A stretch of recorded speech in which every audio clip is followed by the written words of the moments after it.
ठेवले ते आम्हाला पण माहित नाहीये। आणि तिथे बघा तो आहे थेबा पॅलेस। थेबा पॅलेस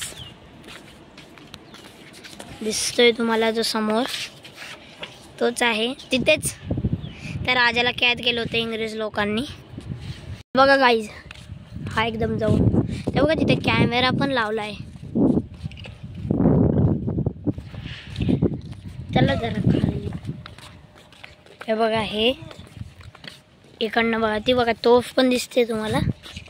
तिकडे एक तोफ ठेवलेली, ती नकली आहे का असली माहिती नाही, पण ठेवलेली आहे तिकडे तोफ। इकडून बघू जरा खाली ट्राय करून। हे बघा गाईज, इकडनं आय थिंक एंट्री आहे, पण ते जाऊन देते, तिकडे सिक्युरिटी आहे। हा कुत्रा पशु बघा काय। हे बघा आम्ही जरा खालून इकडून बघतो, काय नाहीये, रस्ता आहे फक्त रस्ता आहे। तिथून काही दिसत पण नाहीये। अरे आज जर कोणता दुसरा दिवस असला असता मंडे सोडून, तर चांगलं झालं असतं, आपल्याला थेबा पॅलेस बघायला मिळाला असता। आणि इकडे आसपास पण कोणीच नाहीये, फक्त आम्हीच आहेत आणि 2-3 माणसं आहेत सिक्युरिटी।